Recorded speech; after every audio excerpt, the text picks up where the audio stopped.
All right. Is your spouse not listening to you? What did you do?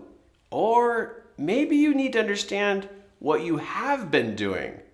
Watch closely. You need to understand what this is all about.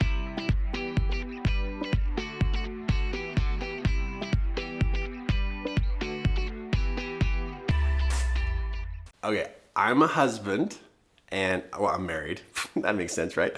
But I'm a husband, and there's been times in my life where I notice that Kim doesn't give me a lot of attention when I'm talking to her.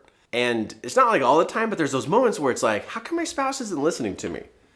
And then there's been times in our marriage where I felt like a fly on the wall. Like I wasn't even a human being in the room. She was in her own world, in her own thinking, and I'm sharing my opinion about something, and it's not getting any credit or any recognition for what I'm talking about. So as a husband, I've dove into this to figure out what's going on and why is my spouse not listening to me?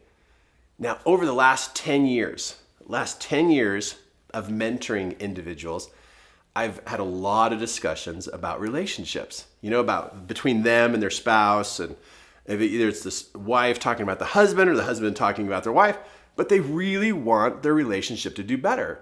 But one thing that keeps coming up is, why won't my spouse listen to me? What's going on? What did I do? What did I do to make this happen?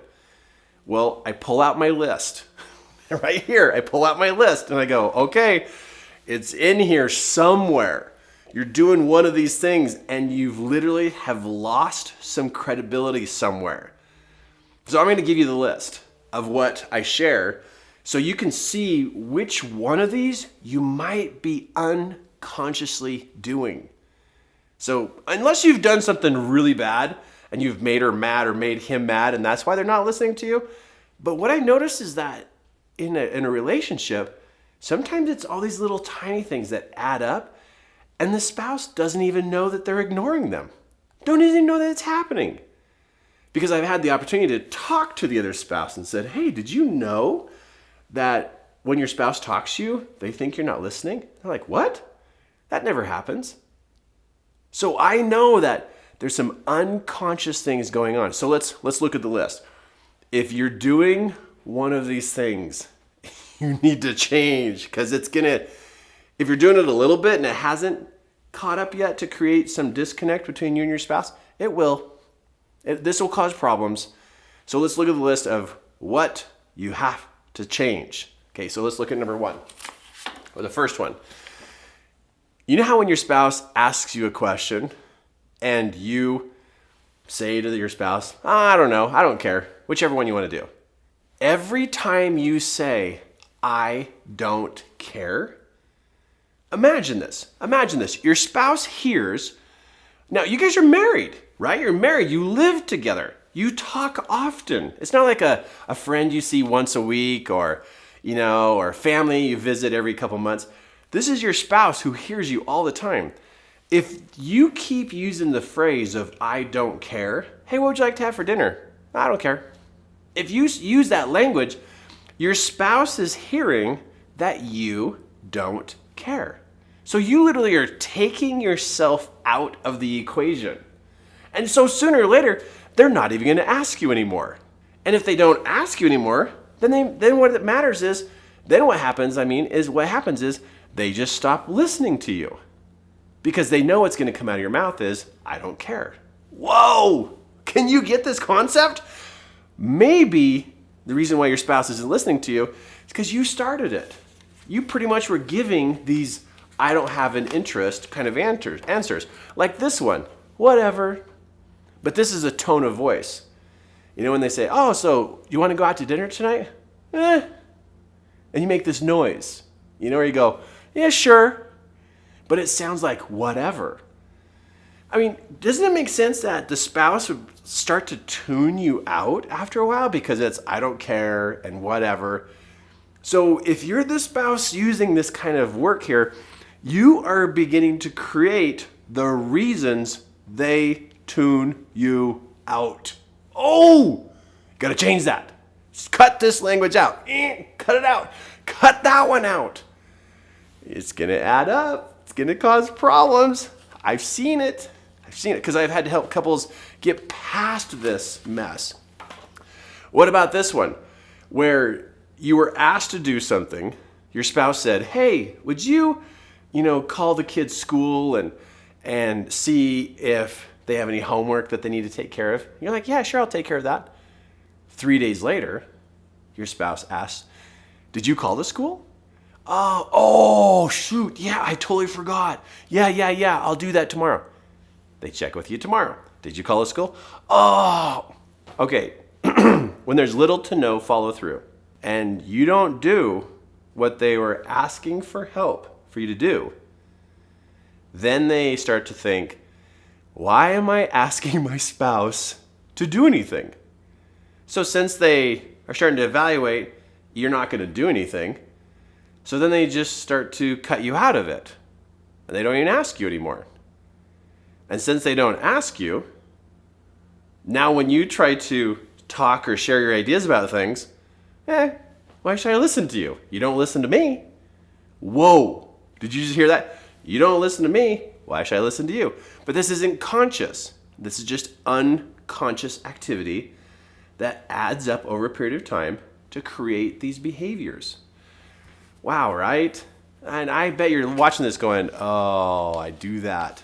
Oh, come on. If you're human and you're married, you're doing this. Okay, low contribution.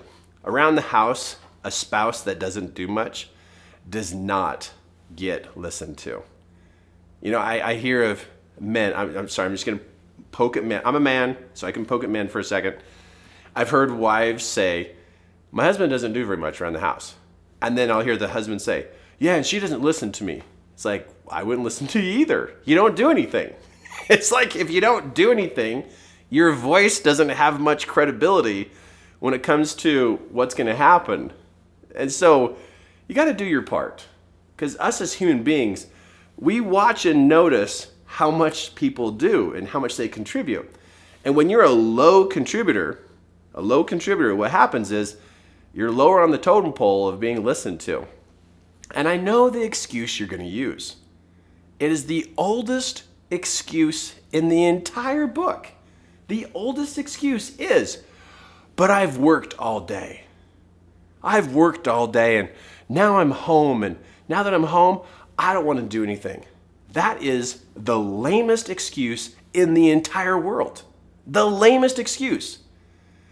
House stuff is separate than work stuff.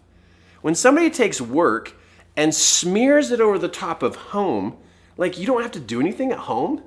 Wow. You think that? You don't have to do anything at home? You're going to cause problems in your marriage. You're going to cause problems in your family. Everybody who lives in the house gets to do something. And what you do for work is because that's providing for the family. But when you come home, you get to do some house stuff. So I don't know if you got your head twisted on that one or not, but just because you've been working all day doesn't mean you come home and you do nothing. In fact, you be very careful about how it's all laid out so everybody's equally contributing. Help out. And if you're a guy and you're using that as an excuse, come on. You can do something around the house. And if you'll contribute, your voice will matter if you're a male or female in that experience. I think I spelled this one right. I don't know. Did I spell that right? I'll have to Google it. So indecisive. When your spouse asks you, what do you want to do? And you're like, I don't know. Sooner or later, your spouse will stop asking. And sooner or later, your spouse will be like, it doesn't even matter. He or she doesn't even know anyway. So when you finally do have an idea, they're so used to you saying, I don't know, that they don't listen. Boy, this is a pretty intense list, right? But it's real, and it's real and true. And the last one is when you just don't have any opinion. All these right here, if you are using or being in any of these behaviors, you are the one who's creating your spouse not to listen to you. I really believe that a husband and wife can communicate clearly with each other. And as long as each spouse has an opinion, can at least share their ideas, contribute their part, they follow through with what they're doing, and they don't use the whatever tone and they don't use the I don't care language, now you have a husband and wife who's 100% in that relationship. These will mess up your marriage. It'll ruin you. And let's say you're not married, you're just dating, and you're doing this, and you're dating. You're going to lose them. You're going to lose them because a little bit of this happening each day or each week is going to add up to some separation happening. So I'm here for you today because you need to stop doing whatever these that you're doing. Because it is, sometimes we get sloppy in our conversations with our spouse because we think, oh, they're just my spouse, right? Oh, they love me. I can be however I want. No, you'll lose them. First, you'll lose them in conversation, and then you'll lose that feeling, and then you'll feel like you're together but separated. And that's just a really awkward feeling. So you make the change today. You be interested, you have an opinion, you have a voice, you share, you be part of what's going on, and notice how things can change in one day. Now, when there's a little bit of awkwardness between you and your spouse, be okay with that because you're being different than where you were before. But it doesn't mean go back to this. Okay, be aware, be smart, be conscious, and make your change. And that's why I create these videos. Is so that you can have some insight of what it is we can do to be able to improve our lives. And so you don't have problems like other people have problems. A training video like this for you today has been perfect. Helps you understand your spouse better. Helps you understand what's going on. And that's my work here. And that's why you want to subscribe to this YouTube channel, is because that way you can stay tuned in to what great training we have for you. Now, we have a class called Royalty and Romance. My wife and I teach that here in Salt Lake City, and it's all about the relationship coming together and being on the same page. Go check out our website at 3keyelements.com and look us up. We've got some great training with marriages, with entrepreneurship, with running a business, setting and achieving goals. So subscribe here and check out our website. We'd love to share with you what we have found that's improved our lives.